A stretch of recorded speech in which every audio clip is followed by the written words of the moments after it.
I am the anti-capper. Trends don't predict the future. Most cappers, most people who are selling you picks, they're going to tell you that this trend has happened the last 4 games. Team A has beat Team B 4 times in a row, and they haven't scored much runs, so bet against them in this game.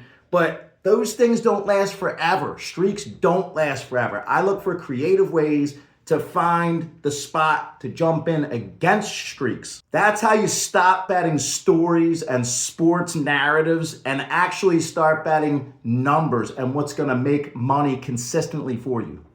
Betting markets are based on what people think. I guess the main thing to understand, guys, is that baseball is the essence of all life in the universe. Therefore, we don't fool around. We don't joke about this. We take this very seriously.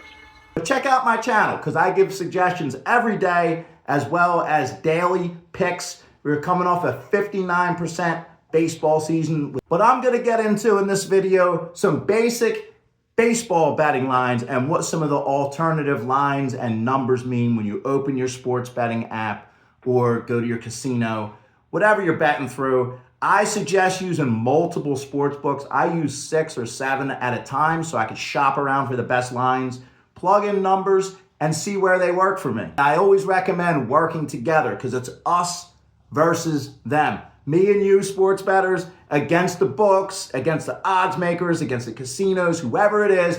I want us to make money together. Let's get into it. I got some blinds here that I'm going to put it up on and a drumstick. Let's do it. What we're looking at here is one of today's lines for the Phillies against Nationals team. It's usually going to be listed with the home team on the bottom, but always check that to be sure. Usually basketball is on neutral courts sometimes, so it's more important to check basketball, but still check. You always want to check the location, and the weather in baseball plays a big factor on how you're going to bet it. But in this one, we have Washington Nationals at Phillies. Underneath the team names, you see the starting pitcher, which also really determines the way you're going to want to bet. So when you open up your sports betting app, you have 3 columns, and you have a bunch of numbers there. Some are big, some are small, pluses, minuses. I'm going to tell you what they all mean right now. The first column is the run line. One team is usually -1.5, and the other team is +1.5. The favorite is -1.5 on the run line. Means if you take the run line, they have to win by 2 or more runs. You see the Phillies in this case are -1.5, and there's a +119 under that number. That means you will win $119 for every 100 that you put up. That doesn't mean you have to bet 100. You can bet any amount you're comfortable with. Bet $10. It's just based on 100 because it makes it easy to do the quick math, and that's how it's always been done. So that's the number that you lay. It's the odds to make the bet. It's the vig, whatever you want to call it.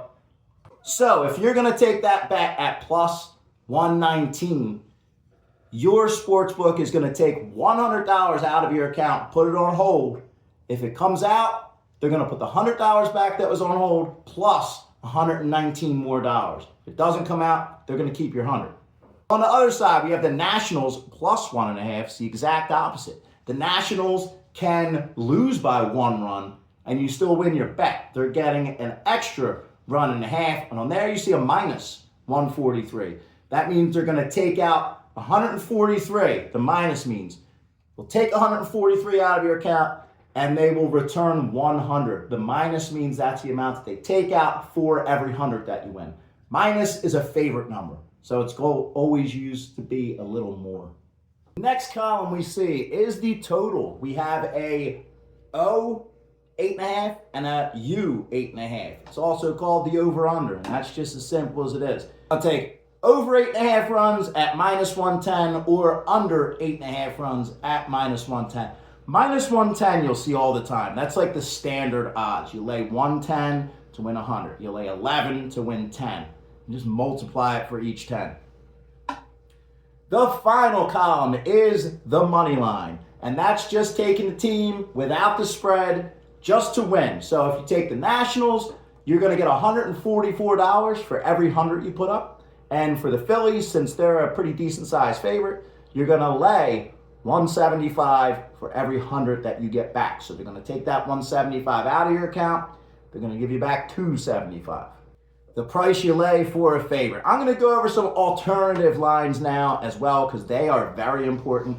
And I go over philosophies and tips that I have every day on my sports channel, as well as give free picks. So make sure you check that out. Give me a like here so we can keep going, reach more people, because I always like to get new opinions and fresh eyes on these games.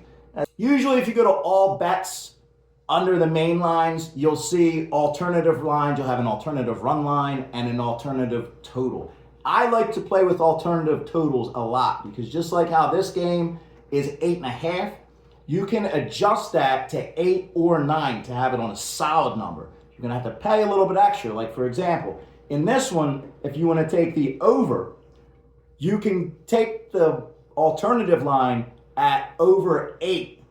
You gotta lay 134 if you're gonna take it down to 8 because you're adjusting from 8.5 to 8.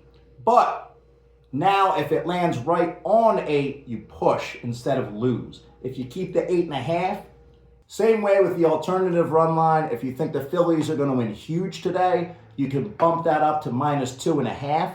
Then they have to win by 3 runs, but you're going to get back plus 240 for every 100. So it's going to take 100 and put another 240 into your account. You got 340 back total for laying those 2.5 runs. You can also get them on a solid number. You can get them on 2. So you're going to win extra money, but if it lands right on 2, you push. Those prevent a lot of losses, and when I adjust numbers, I work with numbers a lot. It's also called teasing sometimes. I'll tease a half a run either way sometimes from going over or under, and end up pushing instead of losing. Guys, let me know in the comments if you have any questions about some of the numbers I just went over. I have an older video I did as well, and I promised a remix eventually. That was like 3 years ago. So this is one of the updated videos that I'm doing for that, and I got a little bit better with editing, a little bit better with graphics. I used to do everything in one shot, but I know how to do cuts now, just like I just did. So check out the channel. Let's win together. Let's get through this MLB season on top. I'm always shooting for 60%. So I'd like to hear from some of you guys.